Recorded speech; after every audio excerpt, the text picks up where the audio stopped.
Hi అందరికీ నమస్తే. Welcome back to our channel. ఈరోజు మన వీడియో వచ్చేసి ఎప్పటికప్పుడు సగ్గుబియ్యం నానబెట్టే పని లేకుండా చిటికెలో సగ్గుబియ్యం పాయసం బెల్లంతో పాలు విరగకుండా ఎలా చేసుకోవాలో చూద్దాం. చాలా బాగుంటుంది. సమ్మర్లో ఒంటికి చలువ చేస్తుంది. తప్పకుండా ట్రై చేయండి. పిల్లలు స్నాక్స్ అడిగితే అప్పటికప్పుడు ఒంటికి చలువ చేసే సగ్గుబియ్యం పాయసం చేయండి. చాలా రుచిగా ఉంటుంది. అన్ని ఇంట్లో ఉండే ఐటమ్స్తోనే చేయొచ్చు ఈజీగా. మరెన్నో వీడియోస్ కోసం మన ఛానల్ని తప్పకుండా సబ్స్క్రైబ్ చేయడం అస్సలు మర్చిపోకండి. Please subscribe. ముందుగా స్టవ్ ఆన్ చేసి కుక్కర్ గిన్నెలో 4 కప్పుల నీళ్లు తీసుకోండి. 4 కప్పుల నీళ్లు మరగనివ్వండి. ఈలోపు ఒక మిక్సింగ్ బౌల్లోకి 1 కప్పు సగ్గుబియ్యం తీసుకోండి. సగ్గుబియ్యం నానపెట్టకుండా చిటికెలో ఈజీగా ఈ వీడియోలో చూపిస్తున్నట్టుగా చేయండి. స్కిప్ చేయకుండా లాస్ట్ వరకు చూడండి ఈ వీడియోని. 1 స్పూన్ నెయ్యి వేసుకొని సగ్గుబియ్యం అంతా నెయ్యి బాగా పట్టేంత వరకు కలుపుకోవాలి. సగ్గుబియ్యానికి నెయ్యి బాగా పడితే అడుగంటకుండా ఉంటుంది. సో ఇలా సగ్గుబియ్యానికి నెయ్యి అంతా బాగా పట్టించి ముందుగా స్టవ్ మీద వాటర్ పెట్టుకున్నాం కదా, ఆ వాటర్లో ఈ సగ్గుబియ్యం వేయాలి. మరుగుతున్న వాటర్లో ఈ సగ్గుబియ్యం వేయండి. ఇలా వేసిన తర్వాత ఒక గరిటె తీసుకొని మొత్తం బాగా కలుపుకోవాలి.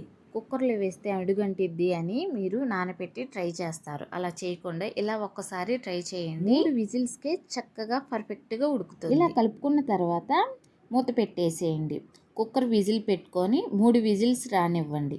చక్కగా సగ్గుబియ్యం అయితే మెత్తగా సాఫ్ట్గా ఉడికిపోతాయి. చూసారు కదా, మూత ఓపెన్ చేస్తే సగ్గుబియ్యం ఇలా చక్కగా ఉడికిపోయాయి. 1 పావు బెల్లం తీసుకున్నాను. పావు కేజీ సగ్గుబియ్యం తీసుకుంటే పావు కేజీ బెల్లం పడుతుంది. మరొక గిన్నెలో ఉడకబెట్టుకున్న సగ్గుబియ్యం వేసి సగ్గుబియ్యంలో బెల్లం అంతా కరిగి మొత్తం దగ్గరగా ఉడికేంత వరకు ఉడికించుకోవాలి. ఇలా బెల్లం అంతా ఉడికిన తర్వాత యాలకులు వేయండి.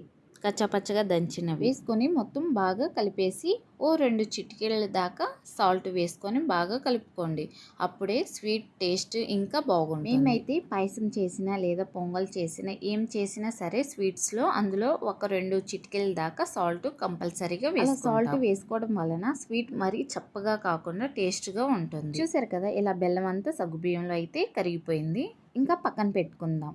కాస్త చల్లారిన తర్వాత కాచి చల్లార్చిన పాలు 1/2 లీటర్ వేసుకుంటున్నాను. 1/2 లీటర్ వరకు పాలు వేసుకొని మొత్తం బాగా కలిసేంత వరకు కలుపుకోవాలి. పావు కేజీ సగ్గుబియ్యము, పావు కేజీ బెల్లం అయితే 1/2 లీటర్ పాలు సరిపోతాయి. ఇలా పాలన్నీ ఇందులో బాగా కలిసిన తర్వాత నేతిలో వేయించుకున్న డ్రై ఫ్రూట్స్ వేసుకుందాం. స్టవ్ ఆన్ చేసి ప్యాన్ పెట్టుకొని 2 స్పూన్ల వరకు నెయ్యి వేసి కొన్ని జీడిపప్పు, కొన్ని బాదం పప్పు, ఇంకేమైనా డ్రై ఫ్రూట్స్ అయినా వేసుకోవచ్చు. ఇవన్నీ కాస్త నెయ్యిలో వేగిన తర్వాత వీటిని తీసుకొని వెళ్ళి ముందుగా మనం ఉడికించి పెట్టుకున్న సగ్గుబియ్యం పాయసం ఉంది కదా, అందులో వేసుకోండి. ఇలా చూసారు కదా, సగ్గుబియ్యం పాయసం అయితే మొత్తం ఒకసారి బాగా కలిపేశాను.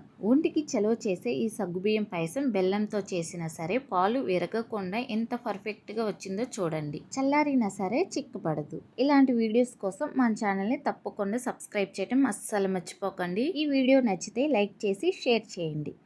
Thank you for watching.